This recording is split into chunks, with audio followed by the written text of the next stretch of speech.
88.1 The Burg, your movie central. Welcome to What to Watch Weekends.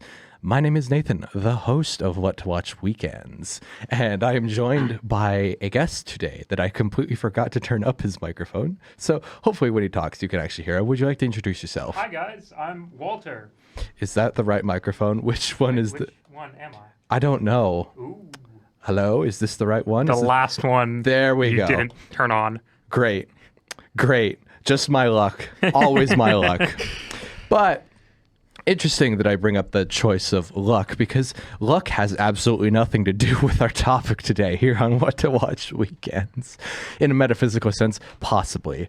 Probably not. But welcome to What to Watch Weekends, where I tend to talk about movies that I talked about on my show, What to Watch Wednesdays.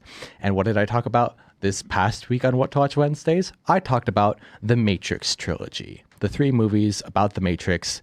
It's a matrix, and it doesn't make up a matrix squared because it doesn't have 9 of them. There's only 3 of them, but 3 times 3 is 9, which is technically a matrix square. So it all works out eventually if I keep talking. You know what I mean? Yes. Exactly. So we are, in fact, going to be talking about the Matrix trilogy tonight on What to Watch Weekends. And then I'm going to throw in an extra kind of little sizzle, funny extra movie into the mix near the end of the show, which I'm not going to talk about quite yet because I have to maintain suspense somehow. And if you're really that curious, I would highly recommend listening to the rest of the show to figure out what that is. So without further ado, Walter, I do believe we should jump into The Matrix from 1999, which is available to rent from multiple different services. What do you think? Yeah. I have it on a DVD, so that's how I saw it. Fair enough. Yeah. I have it personally on YouTube. I bought it off of YouTube. But you bought it on YouTube. Yeah. Because of the way YouTube works, I can only watch it in full HD on my phone, not on my computer. Very cool. Very cool. Thanks, Google. I'm not being serious. I don't like Google. But funny that I'm talking about not liking tech, because I don't think any of the characters in The Matrix liked tech at all. The basic idea of The Matrix, the core plot, centers around Neo, a hacker who goes to look for Morpheus in order to figure out what the Matrix is. Now, let me tell you, Walter, I did not reveal what the Matrix was during What to Watch Wednesdays on the off chance that somebody listening had never seen the Matrix. Okay. So what I'm trying to say is I'm going to now talk about the core concept of what the Matrix is, like it's the newest, most original thing ever. Just in case someone listened to What to Watch Wednesdays is now listening to What to Watch Weekends and hasn't seen the Matrix movies. You know what I mean? Yeah. So, can you believe it? The Matrix is an interconnected web that AI has used to brainwash humanity into thinking they live in 1990s. I'm actually doing a really bad job of explaining this initially. The Matrix is essentially the core idea of we all live in a simulation. It is currently 1990s within this simulation that is simply delivered to human beings through a plug in the back of their head that is just a series of electrical impulses, actual electrical impulses like a computer code, computer program sent directly into their brain. That is what the Matrix is. And Neo figures that out. And mayhem ensues from that point forward.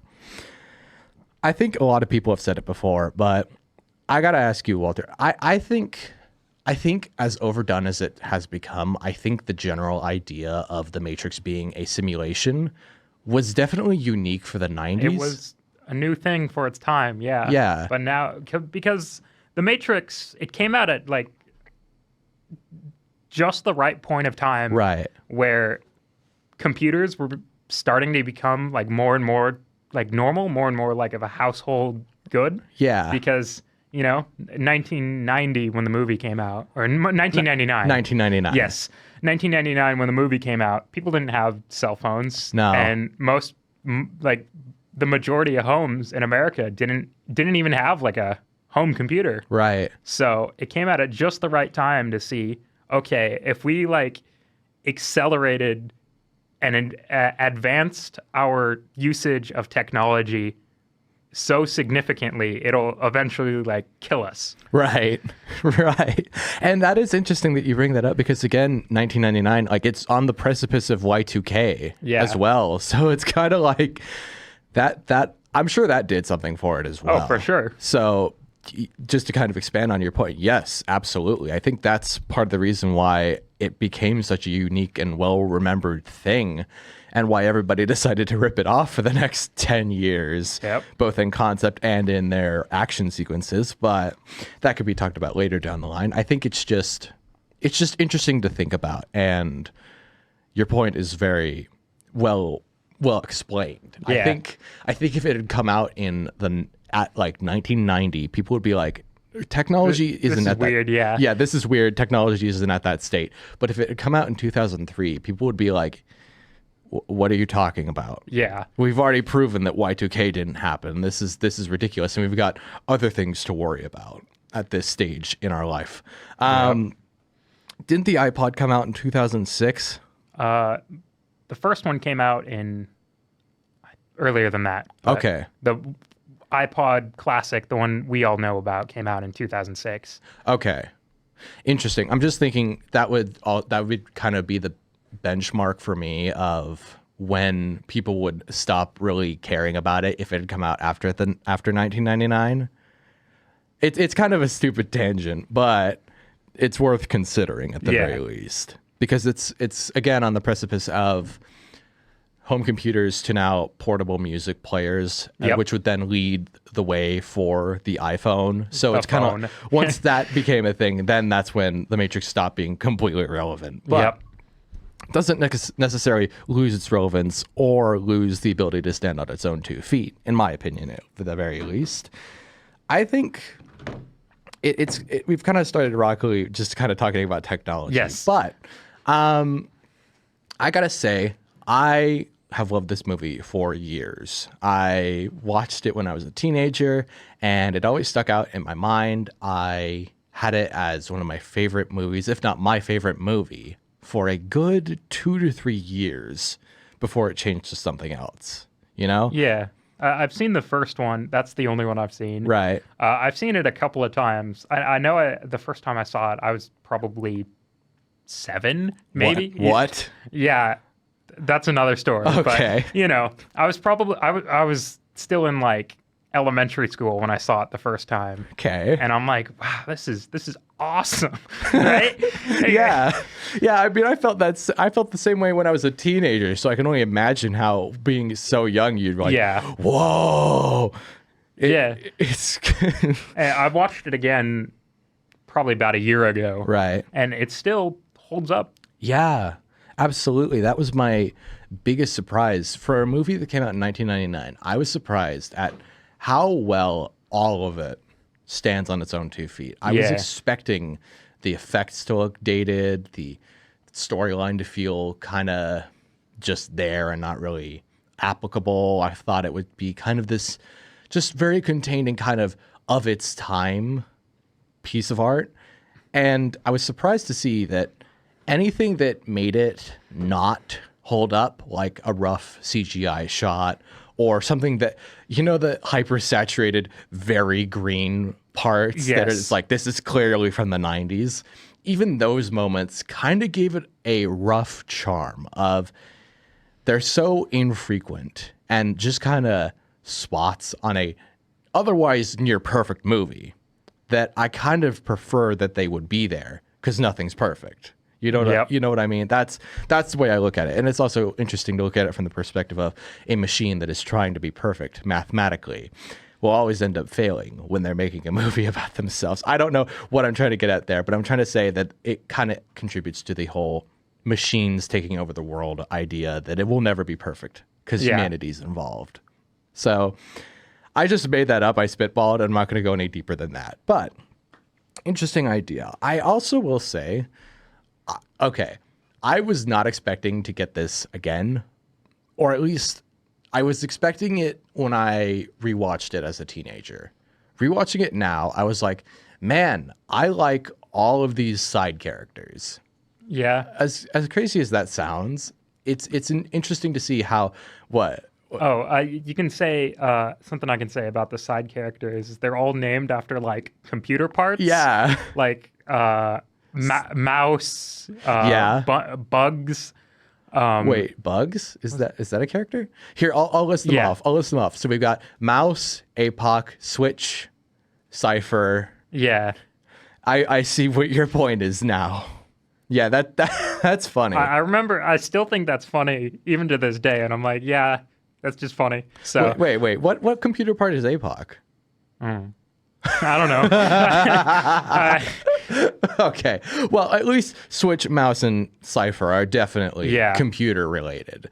APOC, I don't know what that is, but it doesn't matter. Your point still stands. It's still that is a good point, and I think they're all memorable in their own ways. Yeah. I think they all have a visual difference, and Cypher being the one that betrays the group tends to make him more memorable. But it's also down to the performer. I think he did a really good job at being a complete jerk, just a complete windbag. I did not like the character because he's annoying, but at the same time, he's that right kind of annoying of very, very definitely a love to hate type of character. Yes. Full blown. And he doesn't just kind of say the generic stuff of how he likes Trinity. He's actually in the state of like, I used to like you, now I don't. It's like that's better than him saying, oh, I love you, Trinity. Why won't you be with me? It's instead like, I used to love you. Now I'm hardened and cynical about it. It could be seen as like a teenager trying to be dark and edgy, but at the same time, it's better than just saying I'm in love with you. Yeah. That's stupid. This is more, there's nuance. There's at least an attempt to make it a character, right? Right. And he has a good character to him. If anything, it was kind of a surprise when he switched over to the sides of the agents, because he was at least friendly enough with the rest of the crew that it wasn't like unexpected, but it was kind of like, oh, you're actually going to turn against them? Why? You seem to have no reason for it. And then when it's provided a reason, it's like, oh, okay, now I get it. What I'm trying to say is he's a good accessory to the villain. Yeah. A very good supporting villain. Of course, the main antagonist of the Matrix cannot be topped by literally anyone, which, the Yeah. Mr. Anderson. John Wick, right? Oh, for crying Yeah. out loud. Yeah. Hugo Weaving, Agent Smith. What? What? I don't know. You I can't even think of what Keanu Reeves. Oh, Yes. yes. Keanu Reeves plays John Wick, and he plays Neo in The Matrix. Is that what you made the joke? Yes. Okay. I understood that. I was just making sure you did. Because it seemed like you didn't there for a second. But, all good. Yeah. So I just forgot Keanu Reeves' name. I'm sorry. For those of you listening in, do not get mad at Walter. It is fine. Please do not. I do not condone that. Don't you dare. How dare you, Walter? I'm kidding. I'm giving it a hard time. I think Hugo Weaving as Agent Smith is probably one of my favorite villains now. Yeah. I think he's the right level of menacing and interesting and detailed, that it works on multiple different levels, Yeah. You look like you're about to say something. I immediately forgot what I was going to say. Ah, dang it. You put the attention on me, and then my brain is just I'm like, sorry. This happens a lot. yes, I don't know. I just work like that sometimes. No, that's yeah. Yeah, that's fine. As long as you. Eventually, I'm gonna ask you. You look like you're about to say something, Yeah. and you'll say like one of the most mind-bending things ever. Yeah. So, and that's happened before. So I think it's worth it to still keep asking. Yeah. So, going off of that, let me ask you this. I have something on my mind. Let me ask you, why do you think Agent Smith always says Mr. Anderson? He only calls Neo maybe once per movie of the trilogy. Why do you think that is? So I know there's probably a better explained way they do that, but the way I feel like is he's in a way supposed to be representing like I don't know, like a FBI agent or like somebody of power in the government. Right. And he's trying to be like, hey, I'm like professional, you know? You know what? I know what I'm trying to say, but I don't know how to say it. No, but, I get you. You're trying to say that he's very. Oh, what's the word? Yeah. He's. Oh. I know exactly how to phrase this. This is within context. You're saying that Agent Smith is very, in a technical term, anal retentive. Yes. Yeah. He's very, very micromanagey. Very. Very caught up in trying to say everything correctly and following the docket to the T, cross the T, dot the I type of person.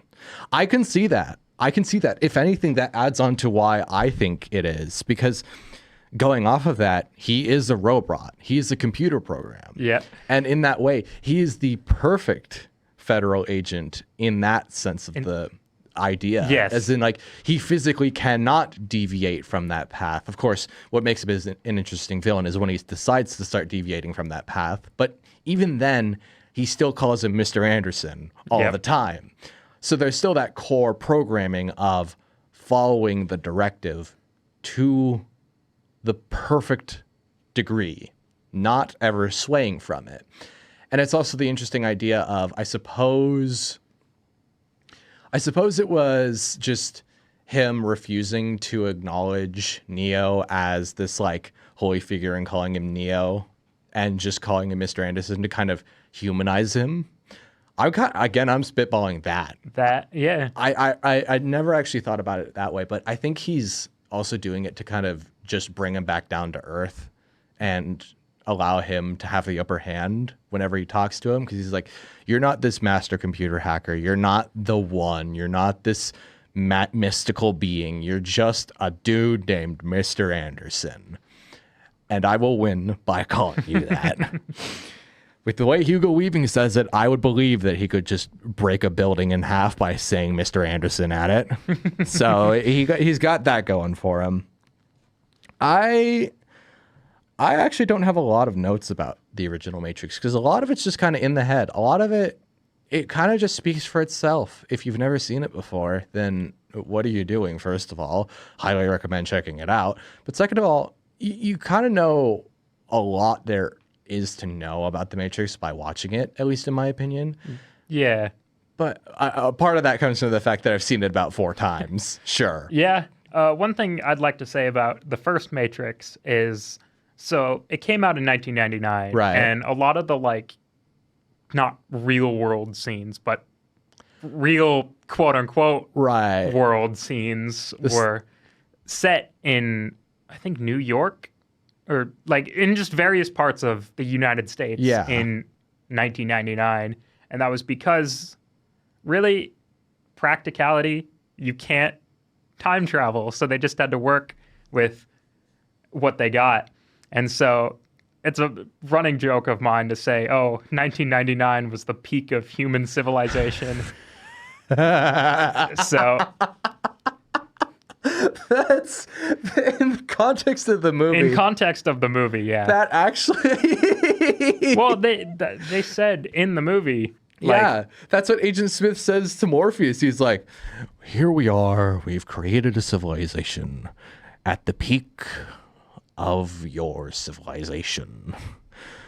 I don't know if I'm sounding more like the ancient alien guys or Agent Smith right now, but we've created a simulation that is the peak of your human civilization. That's a good point. That is a very good point. And that is 1999, guys. Yeah. It was the peak of human civilization. Y2K was just on the horizon, and we figured out that the Matrix was a real thing. Whoa. I think on the one hand, yes, but at the same time, that makes it all the more impressive when they're in the actual real world, as in unplugged from the Matrix. Yeah. And they're in the like destroyed dystopian world, because they're like, I think it was set in like 2150, right? Something like that. Something like that. So the ability to make it look like the future and clearly not like a 90s apocalypse, I think really, again, speaks to how well the movie holds up as a whole. Oh, yeah. If you know what I'm saying. I think that that's a good point, and it kind of amplifies other portions of the movie as a whole. Let me think here. I don't think I have anything more to say about the movie in terms of its technical aspects, because there's just so much other stuff I could talk about, but everybody else has already done it. So rather than talk about that some more, how about we kind of move on to some more personal experience stuff? Because you said you... yeah, I was probably like, the first time I saw it, I was probably, I think, 9 maybe? You said 7 earlier. 7, yeah. But you probably around there. Okay. I was still in elementary school, I remember. Right. And we were just like, oh, cool movie. So, right. But you were also telling me before we went live, there was something about you referencing this movie for a week after you saw it. Yeah. I watched it last year at some point, about a year ago. Right. And for a week, I was just like referencing it, just referencing dumb quotes from the movie. Can you give me a good example here? There is no spoon. Wait. Well, there was the scene where it's like they're trying to bend. No. I know. I feel like we met during that time. You randomly said there is no spoon to me. I feel did that happen? Probably. I feel like that happened. What? Am I crazy or is probably? I feel like that was during the first week we ever met, and you just said to me, "There is no spoon." Yeah, and I was like, "What?" Okay, that's hilarious. How am I remembering that? Okay. We were at like film club, I believe, last year, and you had messaged me on Discord like, "I want to join your show," and I was like, "Oh, okay, cool." So we like talked, and you're like, "I saw The Matrix recently." I think it might have either been like you may have said it there, and then you made it your status on Discord, something like that. Wow, this is hilarious. I wasn't expecting this to happen tonight. I've had a severe memory unlock moment just like you had when we talked about Star Wars. Yes. Wonderful. That almost beats what I was going to talk about, because my experience with watching The Matrix, I watched it for the first time as a teenager, I believe 13 years old, right? It was when my brother was being babysat and my mom was sleeping during the day because she works nights. Yeah. Right? So I'm sitting there and I'm like, this is awesome. Now, before I had watched it, I'd asked my parents if I could watch it. And I got away with watching it because I told them, oh, it came out in 99. It's rated R, sure. But it's like Star Wars. Yeah, it's like Star Wars or The Sandlot, you know? Yeah. They didn't have the PG-13 rating. It's fine. I'm allowed to watch this. It doesn't have any adult scenes in it. It's just violent and not all that violent, really. So I got away with it. And of course, I found it to be the most awesome thing ever, and I watched it like 2 other times after that. At one point, I bought it on YouTube, and it's like the first thing I bought on YouTube. It's the first thing I've bought digitally in terms of movies on my own personal money. And I just had it on my phone. I saved it on my phone to have it with me whenever. At some point in time, I believe I was in this one class that was like a Microsoft Office specialization class where you learn how to use Microsoft Word and PowerPoint and Excel, and you have to read this old outdated book. And this was like a high school class. And I remember one week my teacher was out. I think he was on a trip where he went to the same hotel they used for The Shining. He was just off on vacation, right? And so there was a substitute teacher in the class who was just kind of watching over us and having us do stuff. And I was like far ahead in this class. I'd been doing all of the assignments well ahead of time. So I'd done like 15 assignments ahead. And I'm just like, okay, what do I do now? And she's like, I don't know, do whatever. So I just pulled out my phone and I'm sitting in this class watching The Matrix while everybody's just sitting around on computers doing Microsoft Office stuff. And I'm just like, The Matrix, the coolest movie ever. I think at some point an actual teacher came in and was like, why are you watching a movie? And I'm like, I'm ahead on everything. I don't have anything else to do. This is what I can do. I could either watch The Matrix or sit around and twiddle my thumbs. What am I supposed to do? So that was one of the probably 4 to 5 times I've seen The Matrix, was just sitting in class, which is hilarious to me. Again, you look like you're about to say something. I'm not. No. Okay, fair enough. Well, that's a good way to close out our first segment for the night. Well, first segment, I say, first movie. We should go to break really quickly. Let's go to break.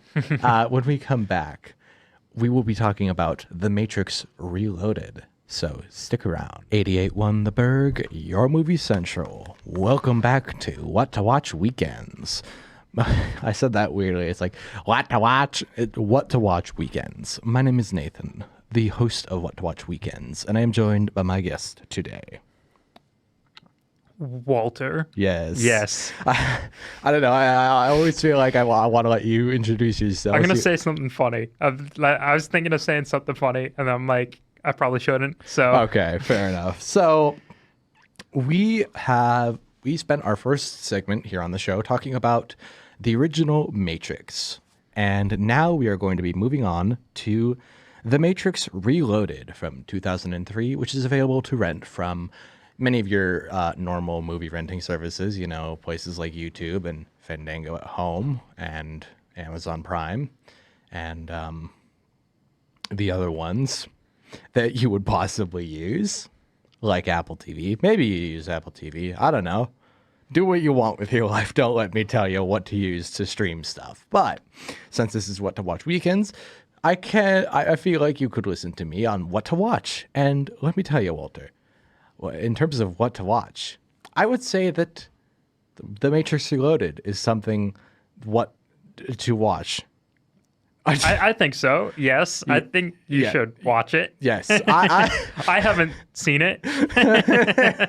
Yes, off to a swimming start, off to a roaring, blazing start. So, for the basic plot summary of The Matrix Reloaded, we follow Neo and his group as they must rush into the Matrix itself, the simulation, to find a kind of main power switch for the robots in the real world, as those robots in the real world are making their way towards Zion, the last human city, which exists in the real world. It's not the last human city within the Matrix, Yeah. So,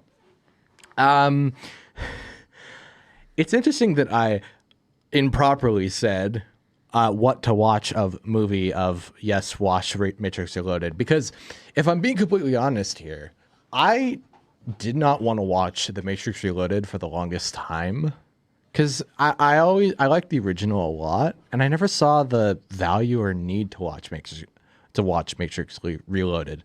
I was about to say Reloaded. That is not Reloaded. Reloaded.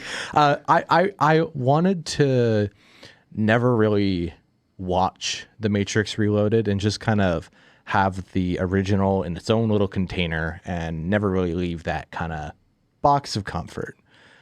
To my absolute surprise, I ended up enjoying Matrix Reloaded as much as the original. Maybe not as much, but the basic way I describe it is some parts I didn't enjoy as much, but some parts I enjoyed more. So they kind of canceled each other out, to the general consensus being about the same as the original movie, if you know what I'm saying. Yeah. Right? I won't get too into the math here because there's no math involved and there's nothing for me to get into about it. But overall, I was pleasantly surprised with Matrix Reloaded. There's some hiccups here and there, but I mean, the first thing I could definitely say is that I think the music in the Matrix movies specifically is really good. And it's always nice to see how they have the same types of music for the 3 mainline movies. and how the second one kind of builds off of it. I think it's partially better than the original movie, although I can't say for certain. I think it's just a bit more varied and has more variety to it. Part of that comes from the fact that we spend a lot more time in Matrix Reloaded in the real world, in the last human city of Zion, which I don't know. I was expecting to maybe not like, and I ended up actually really liking Zion. I think Zion is a very interesting setting. I mean, I know you haven't seen it. I have not, no. But so you haven't seen it, but here's how I'll pitch it to you. Zion is essentially a mixture of kind of 90s steampunk and underground, kind of Fremen from Dune sort of civilization. Okay. I mean, you've seen the 80s Dune, yes. right? So it's closer to that type of Fremen than the ones from the newer movies. So that's the kind of feel, I suppose, not in terms of costume, but more so they live underground and are very tribal in nature, which kind of makes sense because they have to basically survive by being brutal and being kind of survivalist in this new world where machines have overthrown everything. They have access to some technology, but not as much as they'd want to. And it's just kind of it's about carving it out and making sure that they can survive rather than being kind of living the life of luxury, right? Because they've been freed from the Matrix. Yep. And people living in the Matrix are objectively living in a life of luxury to some extent. So that's just something to keep in mind. It's surprising to me that the human city of Zion is actually as interesting of a place as it is as the Matrix itself, the actual simulation.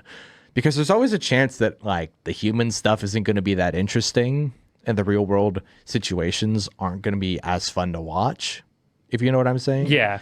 And the way the Matrix Reloaded pulls it off is by not spending too much time with Zion, but spending enough time that you get invested in it, right? Right. Kind of parceling it out and then throwing in stuff where it's still within the actual Matrix simulation. So you go, whoa, excuse me. You go back and forth enough times that you don't get too much of either, but you get enough of both, right? Yeah, I know what you're saying. Yeah.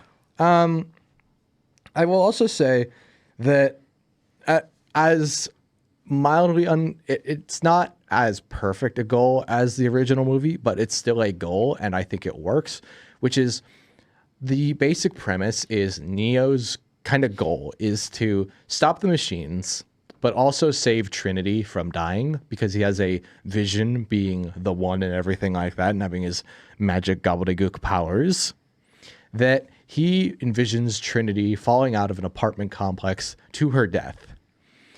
Unfortunate, but that is his goal. He wants to prevent that from happening, which is understandable. It's shown at the very beginning of the movie in this like kind of montage of stuff happening. And then it cuts to him waking up from this vision. Normally that's kind of a trope, a bit overdone. I will say with this movie, it's the beginning of the vision is her riding in on a motorcycle, being all kick butt, action girl. And then it cuts to her jumping out the window and falling to her death. Later in the movie, do you care about spoilers, by the way? No, I don't. Okay, so later in the movie, when it actually gets to that point where she is going to kind of fulfill this vision that he has, it starts off with the motorcycle scene, and then there's like, I don't know, 5 more moments of her fighting random agents and kind of making her way through the complex. So it's not back to back. You know what I'm saying? It's not the cut and dry, here is this, and then we're just going to cut to her falling out the window. They're actually going to show the progression to it. I don't know. It was an interesting kind of break from just, here is how things are, and then we're going to watch the exact same thing over again. I know what you're saying. Right. It's not perfect, but it's still decent enough for me to call it good. Right? Right. I will say as well, let me ask you, again, I don't want this to just be one No, one-sided no. thing with you. So I'll ask you this: what? How do I ask this? Okay, so do you remember how there was the woman in the red dress from the original? From the first one, yeah. So that was a program, right? Right. Which, of course, leads, and Agent Smith is a program. That means that there's a lot more possibilities for them to make more interesting people who are, in fact, programs, right? Right.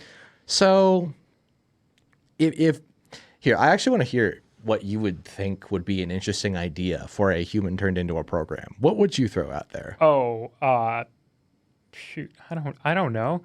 I honestly, I'd have to think about that. Okay. Yeah.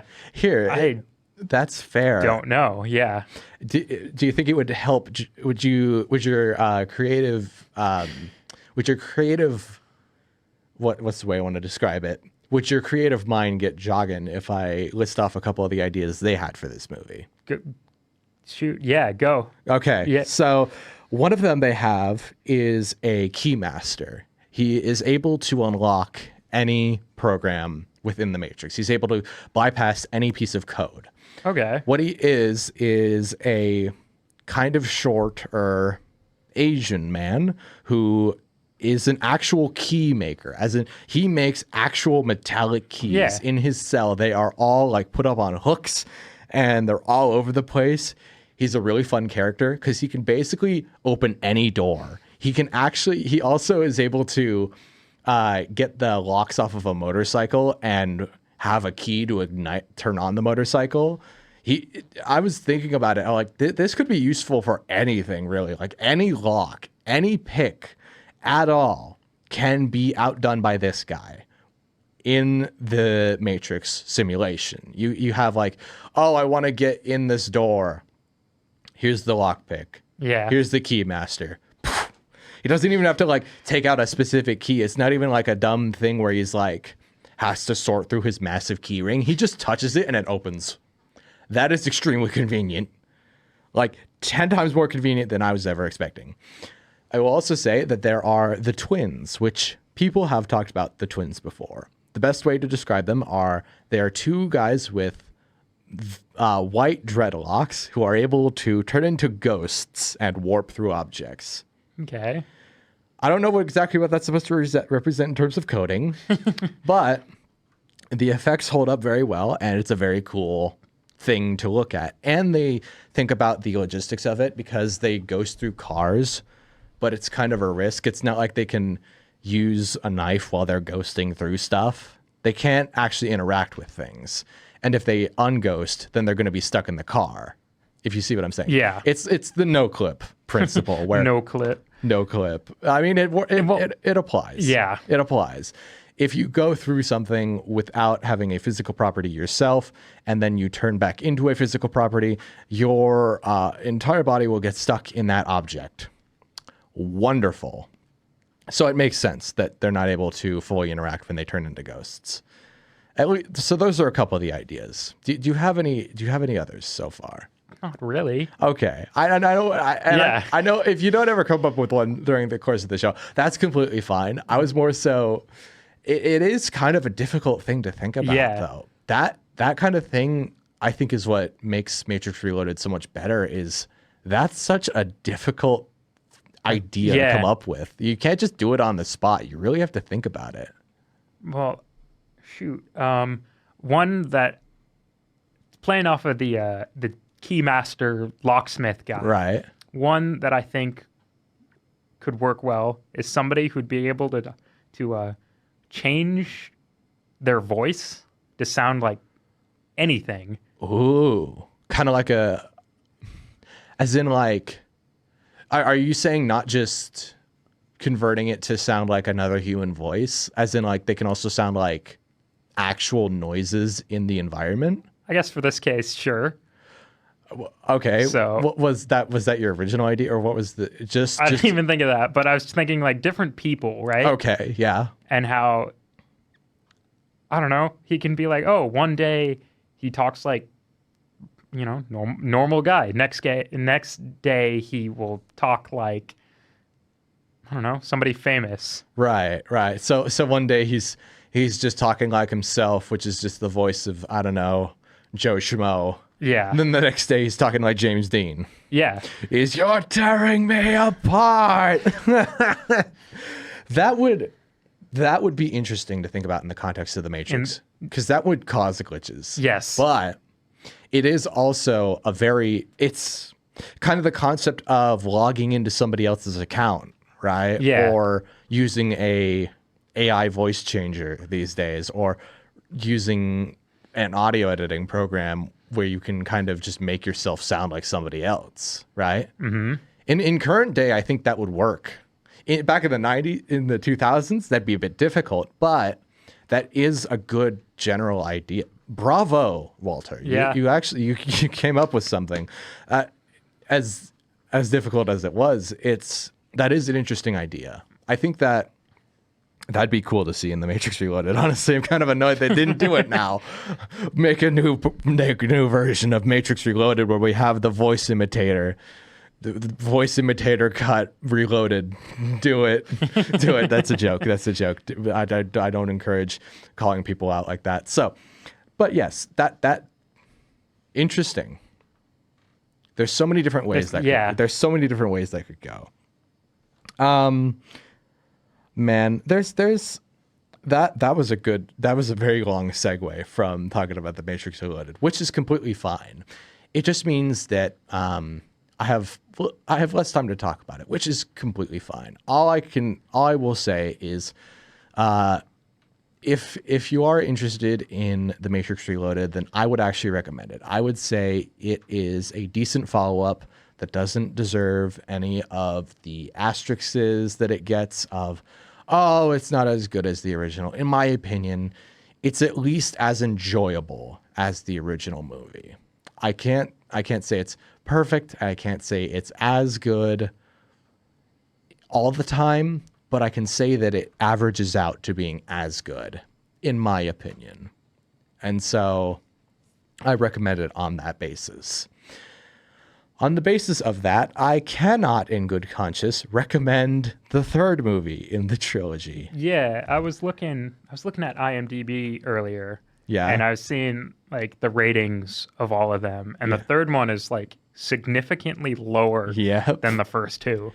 Yeah, when we come back from the break, we're going to talk about why that is. So stick around for after our music breaks and our legal to hear about The Matrix Revolutions. 88.1 The Burg, your movie central. Welcome back to What to Watch Weekends. My name is Nathan, the host of What to Watch Weekends, and I am joined by my guest tonight. Would you like to introduce? Why am I turning in? Why was that? Hi guys, it is me. It is you. It is me. It is you. No, hi guys. This is Walter. I was half hoping you'd keep up that joke for as long as possible, and half waiting until you just broke face and just couldn't keep doing. Hey, it's me. But very, very good. You did it more than once, so you managed to you fulfilled both expectations very well. Speaking of, you did better at fulfilling expectations than the movie that we're going to be talking about next. That's for darn sure, because the next movie that we're going to be talking about is The Matrix Revolutions from 2003, which is available to rent from places like Amazon and YouTube and Apple and Fandango. So, Matrix Revolutions is a direct sequel to The Matrix Reloaded, which it's essentially a two-parter.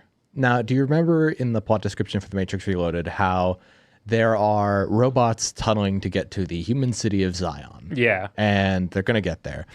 In The Matrix Reloaded, they give them a time frame of 72 hours. And in The Matrix Revolutions, it's like, oh, there's only about 10 hours left of that 72-hour deadline. And this is like a direct follow-up. So that's the plot, in theory at least. Then Neo wakes up from having a weird coma, and he's like, I'm going to go fulfill this vision I have of 3 tubes. 3 tubes that he sees in his vision. Yeah. 3 tubes. Do you understand how incredibly angry this makes me that his vision is 3 tubes and he's like, I gotta go do a thing. That is all, pretty much all he has to go off of when he goes, I have to go do something.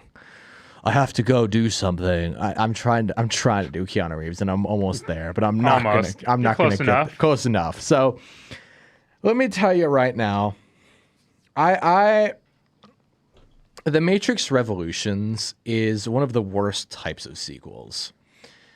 In my opinion, I feel like The Matrix Revolutions is a good example of a movie that has all of the problems of its predecessors bundled into one package, and all of those problems are brought to the forefront, right? Right. Wherein each problem that I had with the ones that came before it, are amplified because The Matrix Revolutions just is dragged down by them. What? I'm looking on my phone and I'm looking at the Rotten Tomatoes of Matrix Revolutions, and I'm just scrolling through what people say. Right. I cannot say some of this stuff. Right. But they're saying some pretty,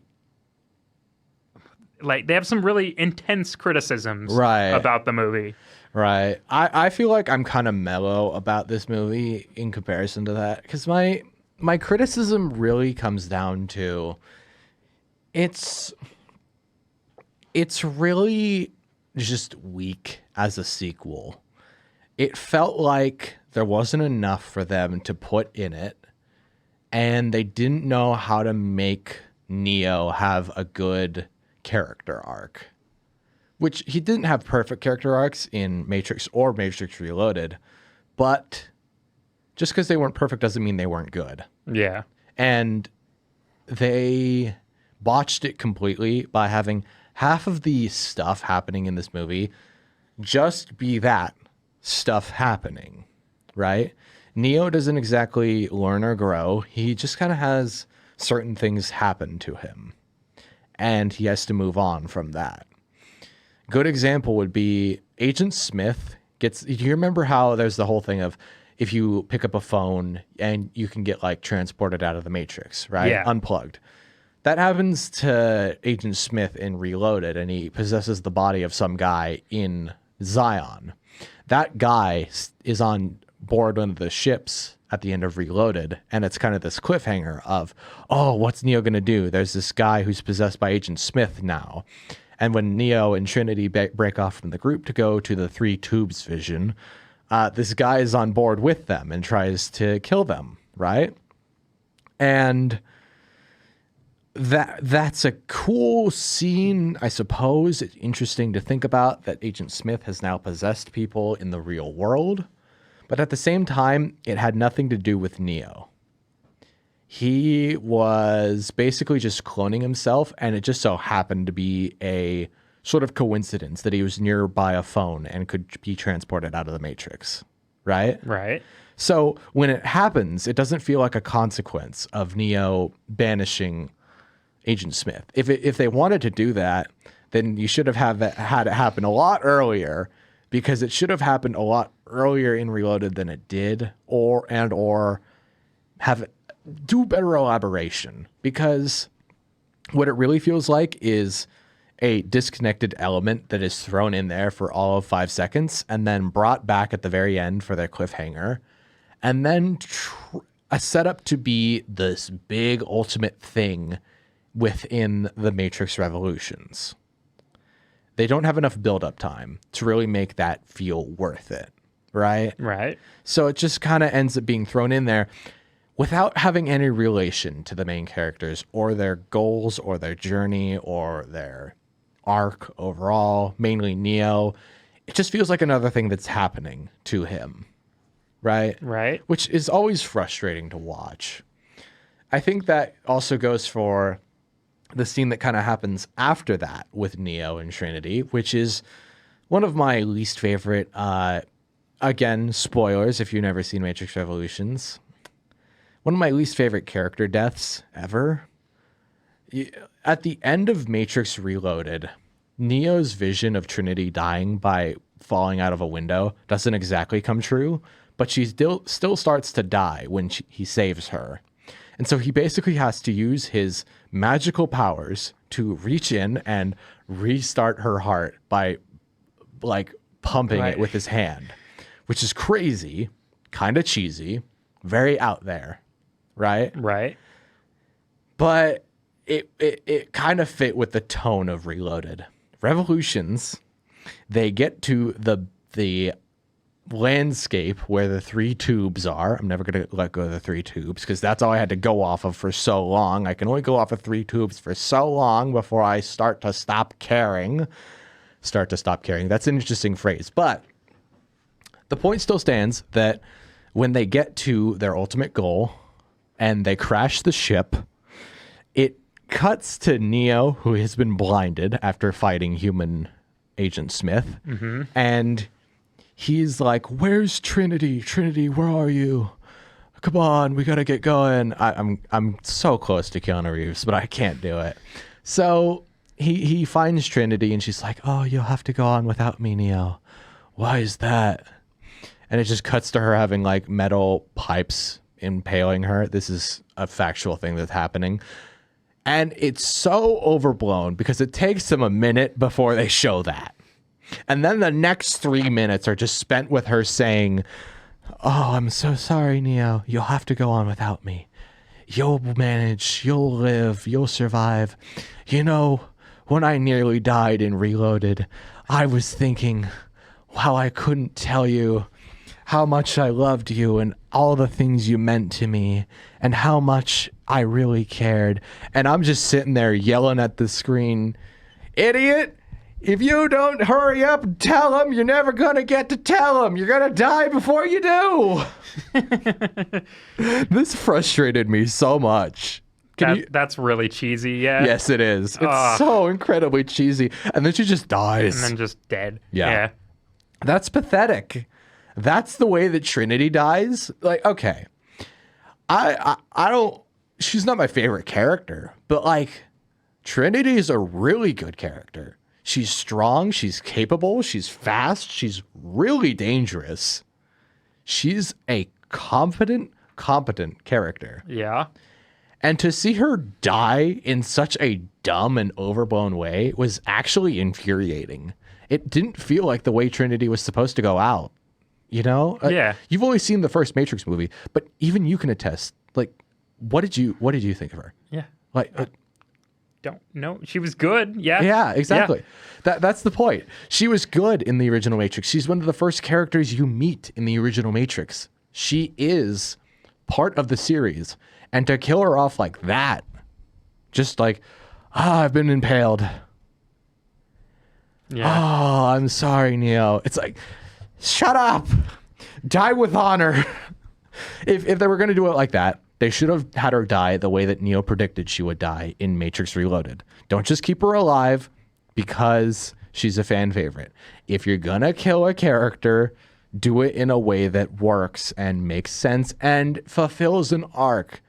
I honestly would argue that it would be more significant to Neo for Trinity to die falling out of a window of like a 15-story apartment onto a parked car while using 2 Uzis firing at an agent who is floating after her. Does that feel like a way Trinity is supposed to die more so than her just dying by getting impaled randomly when they crash the ship? Compare those two in your head. Yeah. Which one's more Trinity? Probably the more intense and more violent one that you described. Yeah, exactly. And they didn't go with it. They didn't do that. They didn't do that. This just infuriates me so much. It's not even my main problem with the Matrix Revolutions. There's so many other problems. One of the biggest reasons that I don't like Matrix Revolutions is it amplifies the fact that without a good driving force for the main character, again, 3 tubes, every single side character's mission becomes worthless. There's like a good portion of time spent with Morpheus and then a bunch of random nobodies that we only met in Reloaded for the first time, who have not been given a backstory or anything like that. The only one of them being Harold Perneau's character, who I can't even remember his character's name at this point, but I do like Harold Perneau, so I remember him. He's the only one who's given backstory. The rest of them are random nobodies who are just kind of obstacles and kind of argue and bicker with Morpheus here and there. And they just kind of do stuff. And they're just traveling around trying to get back to Zion. Meanwhile, on Zion, there are people with big mechs who are fighting all the robots. And it's just a lot of fighting, just a lot of gun shooting, and just a lot of bang bang, kabang bang, gabong gabongo, right?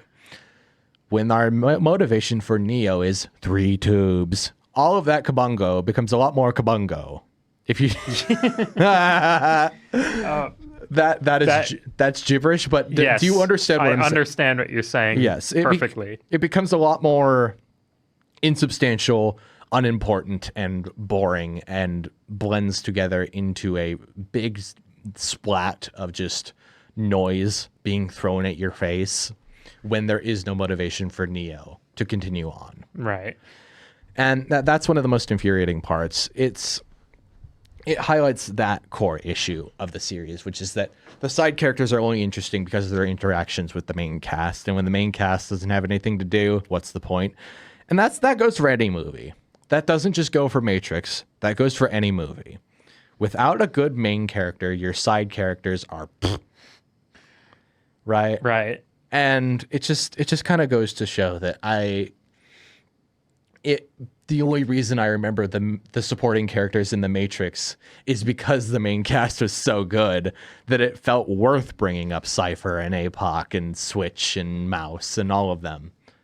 But when I talk about these, it's like I can't even remember if the guy in the big mech suit was named General Hamada or General. I don't know what it was. I don't know what his name was. I just know he was the dude in the robot suit who is best known for having his final stand in a scene from this movie. And I was like, when is his final stand? Did he die yet? Oh, and now he's dead. It's 30 minutes later. Why is that a 9-minute scene on YouTube clip? What is this nonsense? I don't care about this person. Show me Neo doing interesting stuff. I will also say, as much as I can't repeat it, The Matrix Revolutions is what made me realize that the Wachowskis cannot write good dialogue. I kind of noticed it with the original Matrix. But I cannot say this specific word because we are on radio. But the amount of times that people in the Matrix say SH,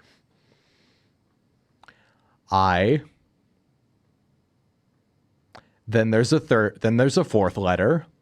The amount of times they say that word is overblown, overdone, overused, overplayed, over annoying at how many times they say it, that the word loses all meaning by about the 150th time in The Matrix Revolutions out of the trilogy combined. Okay? That's my opinion, but I feel very vehemently that the Wachowskis basically ruined the use of that word in any movie for me. Not actually. That's over dramatic. They definitely ruined the use of it in their own trilogy, though. They definitely used it too much, right? Right. And I mean, I'm sure people will say that, but when you say a word so many times, it begins to just lose all meaning, and you just can't keep using it all the time. And that's again a core issue, is that was something that was present from the first movie, but because of Revolutions not being a good story, all of that gets pushed to the forefront and becomes a bigger issue than it was in the other two, right? Right. I feel like I'm, again, just kind of throwing stuff at you and just kind of asking you to agree with me. So let me ask you, Walter, the issue is I haven't seen it. Right. And from what I've seen, it's totally skippable and totally forgettable. Yes. So I just don't really want to see it. Yeah. If that makes sense. Yes, absolutely. And I have nothing to like go off of. So. Right. So let me ask you then: which has convinced you more to not watch it, the reviews or me? Somewhere in a mix of both. Okay. I just scrolled through what people were saying on Rotten Tomatoes. Right. I've said that before, but I was scrolling through it and I'm like, some of these people have some really, really intense things to say. Right. And I'll leave it at that. So Yeah. But I mean, it's not like I didn't have intense things to say. It's just a mix of both. I would definitely call it skippable. I think the solution to the Matrix Revolutions should have been making the Matrix Reloaded a bit longer and just kind of compressing their last bit of the story into it. I would have even accepted a 3-hour Matrix Reloaded over 2 individual movies because they just didn't have enough to warrant a second movie. Right? If it was a 3-hour movie, they could maybe have an intermission where it's like, oh, here's the cliffhanger of human Agent Smith being thrown in. And when we come back from the intermission, here's human Agent Smith attacking Neo now. Right? It's a bit strange for 2003, but I mean, the original Matrix was kind of a gamble and a complete overturn of everything that we knew about cinema anyways. So why not try to do that back in 2003?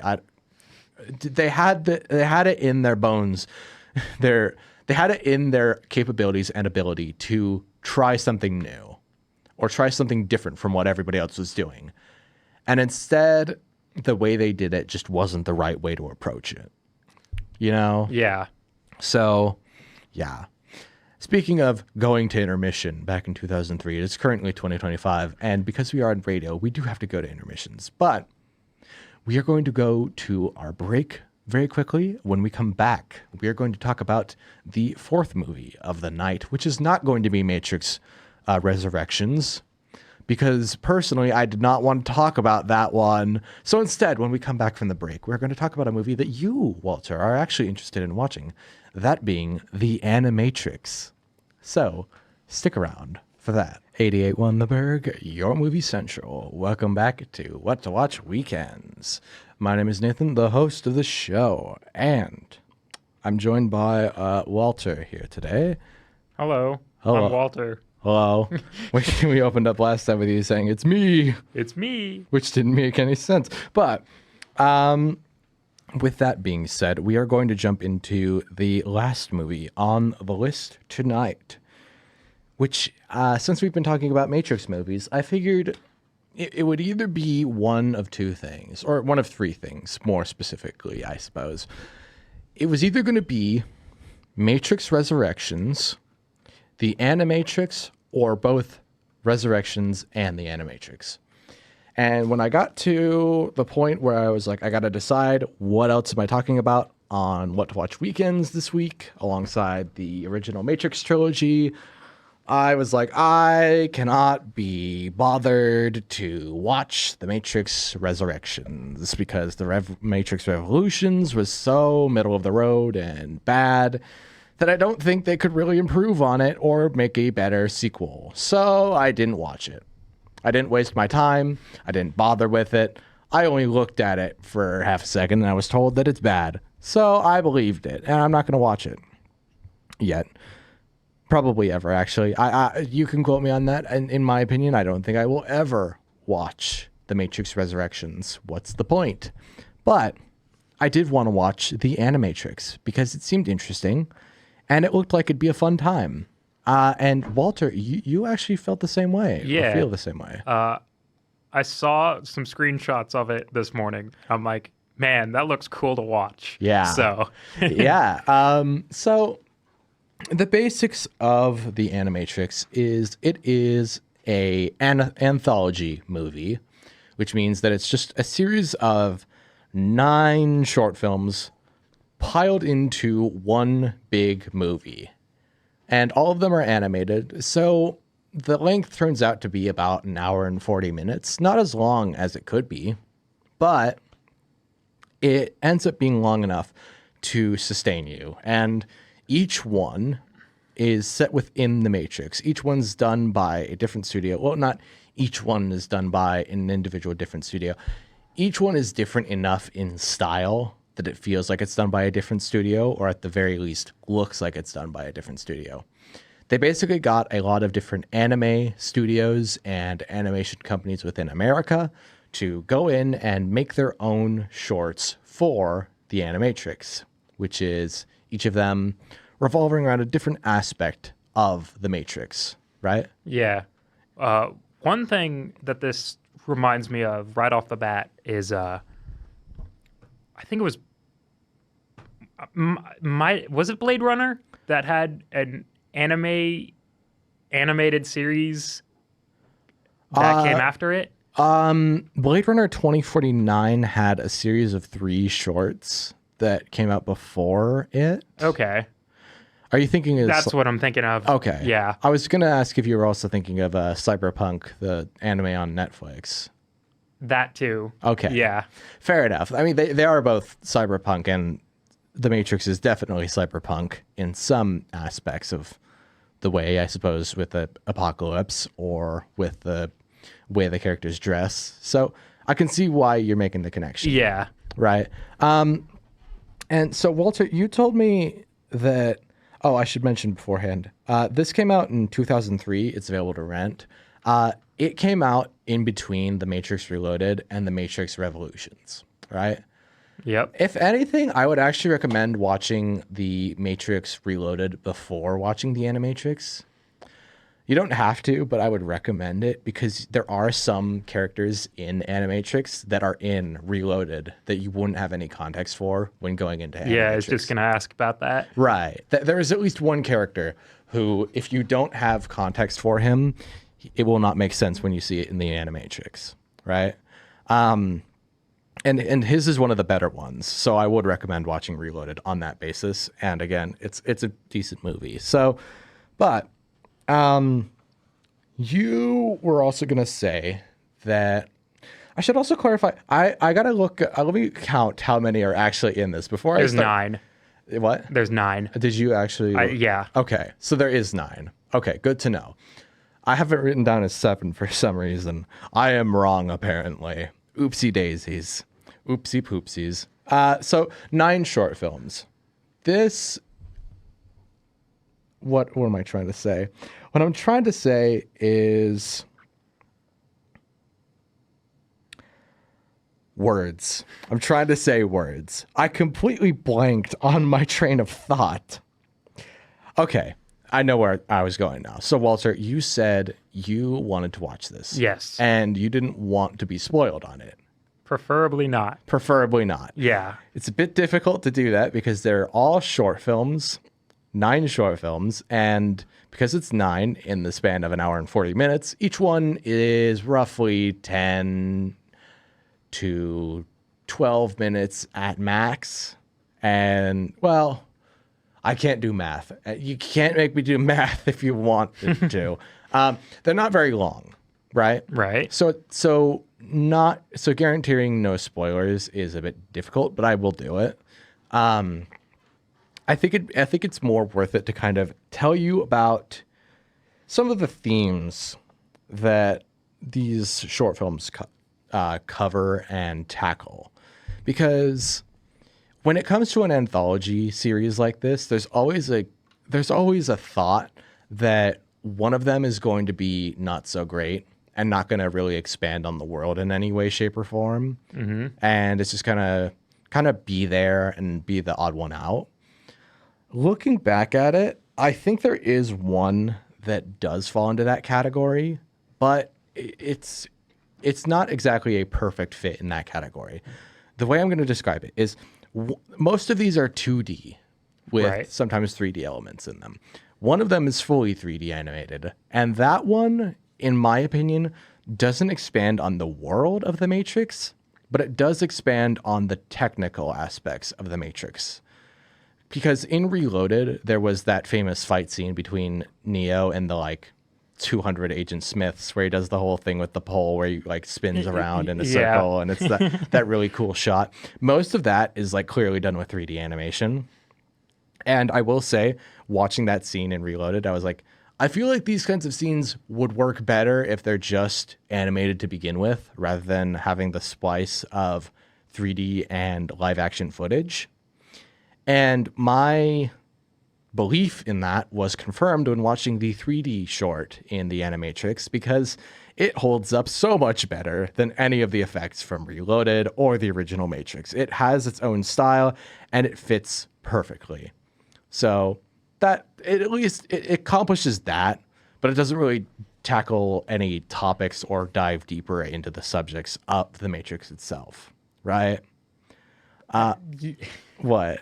You just gave me like I finally just noticed something. What? So this is kind of not related to the Matrix, but No, that's fine. In Shrek, in the first Shrek movie, there's the scene where Fiona like does the like jump, and it's like they spin the camera around, and I'm like, oh, that's a Matrix thing. Yes. Yeah. You didn't know that? I just like noticed that right now. Yeah. So that's only funny to me because I've known that for, I don't know, probably the last 8 years of my life. And the fact that you're just now realizing that is both amazing and baffling to me. Yeah. So I don't know what to say to that. Yes, Walter. They did make a Matrix reference. Anyways, in Shrek. Yes. Moving on. I mean, it's kind of related. Shrek was early in 3D animation, and the Animatrix is early in 3D animation, and they both hold up pretty well. Yeah. There, I connected it. Don't worry, it's not completely random, folks. We know what we're talking about here on What to Watch Weekends. We don't. Moving on to the next one. Let's see here. Okay, so again, without spoilers, there's a two-parter and a short film. It's two individuals, but one of them is a part one, one of them is a part two. I will say that part two is a lot better than part one, because part one is just this really kind of cliche and stupid, annoying thing about which side fired first in terms of, like, you know, robots being people and people going against the robots, and it's like who started the fight, and it's like, oh, look at the robots, they're so innocent, and it's like, no, robots are not human beings, stop painting them like that. But I will say part two is a lot better at achieving its goal, and it's actually a lot scarier than I was expecting it to be. The ending really got to me. I was like, this is horrifying. This is going to stick with me, even more so than some of the stuff I saw in the original Matrix. So, and that's saying something, because that's obviously stuck with me for a while since I saw it as a teenager, right? Yeah. Right. And it probably stuck with you a lot longer because you saw it when you were like 9 years old. Yeah. So just think about that. If you end up watching it, part two will definitely stick with you. I think part two is definitely better. The next one, there's this one really good one about this. So do you remember from the original movie how they get loaded into simulations, like kind of fake representations of the Matrix? It's in that dojo, right? Yeah. So there's one of those, and because they did the dojo in the first movie, they kind of expand on it, and they're like, what if we do a feudal era Japan themed simulation? And it's really cool. And it's really well animated, and it holds up perfectly. I'm like, what year did this come out in? This looks like timeless even today. So that one's really worth looking forward to. I really like that one. And the concept it introduces is essentially a play on, do I want to say this? It references the original movie, one specific plot point of it, but in a way that is kind of expanding upon it, if that makes sense. Yeah. It kind of retreads the same ground, but in an interesting way. So it has that going for it. Okay. Yeah, that's all I'll say that. Again, avoiding spoilers for a short such as this is so difficult, but I'm trying. I'm trying. There was World Record. This one is kind of weird because it's about a runner, right? And the only thing I'll say about this one is it opens up by talking about how people who can escape the Matrix tend to be inquisitive, perceptive, and very, I guess, vulnerable to specific things emotionally. But not everyone who has those qualities. Those aren't the only people who can escape the Matrix and see it for what it really is. Yeah. And it's just kind of exploring the other side of that, right? Again, you look like you're about to say you literally said what I was about to say. I was going to be like, oh, they are not the only people who can escape the Matrix. Yeah, yeah. Literally about to say that word for word. Yep. And that's what this one explores. I will say this one, the animation style is pretty wonky, but I mean, it gets wonkier, a lot wonkier. But it is one of the wonkiest ones, that's for sure. We have Kids Story. This one is highly dependent on if you've seen Reloaded or not. Pretty much all of them can be kind of watched without seeing Reloaded beforehand. But I'd say this one, if you want to enjoy it, you have to watch Reloaded, which is, in my opinion, it would make so much more sense and it works better. This one looks a lot cooler because it's kind of like every single line of the character drawings are sketches, just like pencil sketches that are kind of morphing with stuff, and the perspective's all over the place. It looks really good. Again, stylized, tends to age better than mixing it with live action stuff. So thumbs up for that one. This one isn't perfect, but you know what? Here's something I can talk about without spoiling this for you. Here's something I want to talk to you about, Walter. So have you ever noticed that in movies, when there's a high school, right? Do you notice a consistency with the way these things are named at all? Yeah. So let me tell you what the name of the high school is in Kids Story. What? Ridgemont High. No. It is called Clearview High School. Oh.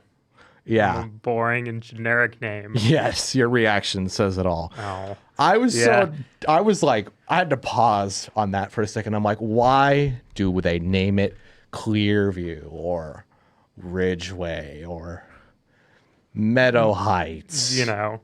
That's boring. Hey, guys. Hey, school districts. Suggestion. Ironic suggestion, not a serious one. Please do not take me up on this offer. If you were to name a high school, might I suggest naming it something like Brickhead High School or Egghead Institution?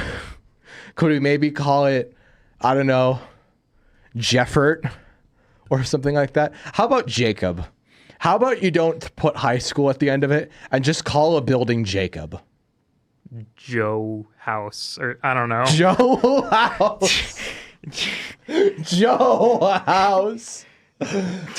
This is no longer a joke. Yes, it is. It's still a joke. But if I was not on radio right now, I would be unironically saying that the school district should consider naming a high school Joe House at some point.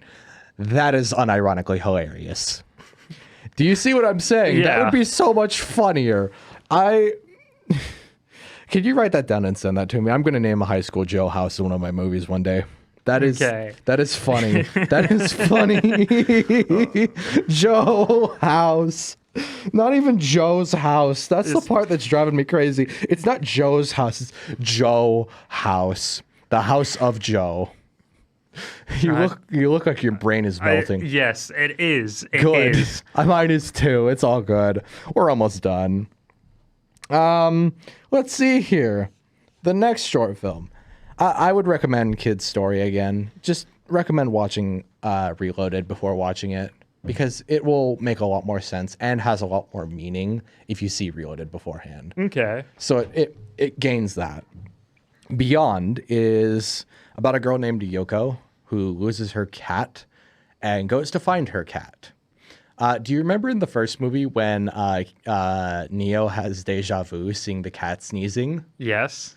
Imagine that on a bigger scale, and it gets a lot more interesting. It's basically the concept is presented with the same style as a young adult anime series where some kids find an unusual circumstance, but they're too young to really question what's happening or why it's happening, and just more so questioning how they can have fun with it, right? Right. So that is an interesting way of approaching it. And again, with it being called the Animatrix, I'm not surprised that some of it's more anime than not, rather than just animation as a whole. Since they hired anime company, since they hired anime companies, it was bound to be more anime in some aspects. A detective story is probably my favorite out of the movie. This one is a noir, which is why I like it. There's literally only one issue with it, which is how it ends, and even then it's how the dialogue is written at the end, so that's not a real problem. The way it looks is kind of like it's like if you had a newspaper drawing, like a black and white newspaper, come to life with the green tint of the Matrix movies, right? Which is a very interesting style choice that I think works perfectly. It ages phenomenally. I was like, this came out in 2003. This is insane looking for the time. It also has this really cool thing where the detective is basically looking around on the internet. He's trying to find Trinity, right? Right. That's this thing is hired to do. And he has these little, typewriter keys, but they're on a space age screen. That mix of old and new technology is one of the coolest ideas I've ever seen. And I've always wanted to see a full movie dedicated to that concept. And the fact that they did it in this animated short film for The Matrix both makes sense and makes me very, very happy. So round of applause there. The last one is called Matriculated. Okay. This one is weird. Have you ever heard of Aeon Flux or Eon Flux? Yes. So this one's animated by the Aeon Flux studio. Okay. And you can tell because of how weird and wonky it looks. This one has a kind of sad ending, but the only thing you really need to know about it is there is a full-blown sequence where people get in a simulation with a robot and they become endoskeletons with see-through bodies with their skin turning into stained glass. Yeah. Yeah, that it is out. a good. Yeah. It's very trippy. Very trippy, if you can imagine. But it does look very good. And it sells a point very effectively. It's just very trippy and very creative, for sure. But, yeah, I'd recommend it. Yeah. Yeah. So, are you interested in watching? Might start it when I get home. Okay. Maybe. Yeah. Maybe. I'll take a maybe. So, speaking of things that are and are not a maybe, thank you all for listening in to What to Watch Weekends. My name is Nathan, the host of What to Watch Weekends. I will be back. I will be back this next Wednesday from 8 to 9 p.m. here on 88.1 The Burg for What to Watch Wednesdays. And then hopefully next Saturday from 8 to 10 p.m. for What to Watch Weekends, which will be the day after Valentine's Day. That'll be interesting. Please follow What to Watch Wednesdays on Instagram and YouTube at What to Watch Wednesdays, all one word, no caps, no spaces. Walter, do you have anything you want to say to close out? I do not. Okay. Well, glad to have you on. As always, thank you for joining. And for those of you listening in, thank you for tuning in once more. I will be back on Wednesday to tell you all what to watch. Good night, everybody.